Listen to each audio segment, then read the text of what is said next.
যারা আগে ছাত্রলীগের ছিলেন হেলমেট পরে আমাদের উপর হামলা করতেন, আজকে হামলা তো তারাই করছেন। আজকে মাথা গোড়াতে হেলমেট নাই, আজকে মাথায় আছে টুপি। কি আছে? টুপি। তো আপনারা হেলমেট ছেড়ে মাথায় টুপি ধরেছেন। সংগ্রামী আলকুয়াবাসী, ভয় পাওয়ার কিছু নাই।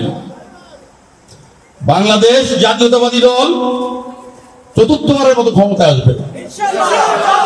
কে আসবে? জাতীয়তাবাদী দল। 17 বছর এই ফেসিবাদ বিরোধী আন্দোলন করতে গিয়ে অনেক বড় মামলা খেয়েছি।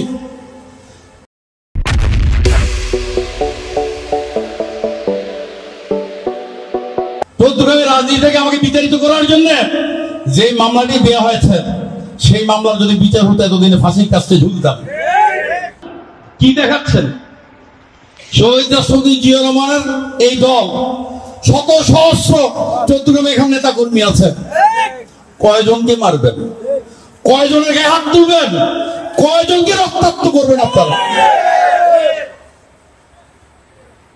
আপনারা ভয় দেখাচ্ছেন আধিপত্য বিস্তার করে নির্বাচিত হবেন। আমরা কি ওইরকম একটা নির্বাচনের জন্য পেশিবাদের বিরুদ্ধে আমরা 7 বছর আন্দোলন করেছি? ওইরকম একটা নির্বাচনের জন্য শত সহস্র ভাইরা রক্ত দিয়েছে, জীবন দিয়েছে। আমাদের ভোটাধিকার আমরা নির্বিঘ্নে দিতে পারি। গত 15 বছর আমরা ভোট দিতে পারি নাই। আজকে 18 থেকে 25 বছরের তরুণ যারা, তারা তো ভোট কিভাবে দেয় সেটাই জানে না। তো সেই ভোট দেওয়ার জন্যই তো দেশনায়ক তারেক রহমান ফেসিবাদ পতনের পটভূমি তৈরি করেছে। আজকে ফেসিবাদ বিতাড়িত হয়েছে, কিন্তু ফেসিবাদের আচরণ আপনাদের মধ্যে আমরা দেখতে পাচ্ছি। সংগ্রামী আলকুয়াবাসী, ভয় পাওয়ার কিছু নাই।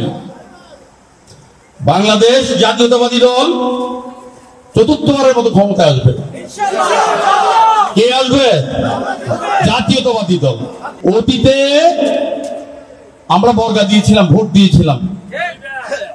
এইবার দেশনায়ক তারেক রহমান সিদ্ধান্ত নিয়েছেন চৌদ্দগ্রামের মাটি এটা ধানের শীষের ঘাঁটি। যার কারণে এখন চৌদ্দগ্রামের আমরা যারা 17 বছর আন্দোলন সংগ্রাম করেছি, মিছিল মিটিং করেছি, আজকে সিদ্ধান্ত নিয়েছেন আমাদের থেকে বেছে ধানের শীষের প্রতীকে প্রার্থী দিবেন। এবং আমরা সেটা আস্থা অর্জন করেছি জনগণের। 17 বছর এই ফেসিবাদ বিরোধী আন্দোলন করতে গিয়ে অনেক বড় মামলা খেয়েছি। চৌদ্দগ্রামের রাজনীতি থেকে আমাকে বিতাড়িত করার জন্য যে মামলাটি দেওয়া হয়েছে, সেই মামলার যদি বিচার হতো এতদিনে ফাঁসির কাছে ঝুলতাম। আপনারাও সেই মামলার আসামি ছিলেন। আপনারা ব্যালেন্স পলিটিক্স করেছেন। আমি ব্যালেন্স পলিটিক্স বুঝি না। ব্যালেন্স পলিটিক্স কিভাবে করতে হয় সেটা আমি জানি না, সেই জন্য আমাকে জেল খাটতে হয়েছে। আমাকে জেল খাটতে হয়েছে, আমার পাসপোর্ট জব্দ করে এয়ারপোর্ট থেকে আমাকে অ্যারেস্ট করা হয়েছে। কিন্তু আপনারা তো তখন ভালো ছিলেন, রাজনীতিতেও দৃশ্যমান ছিলেন না, মাঠে ছিলেন, মিছিল করেছি আমরা, মিটিং করেছি আমরা। আপনারা ব্যবসা করেছেন, এক বক্তা বললেন ব্যবসা করেছেন আপনারা।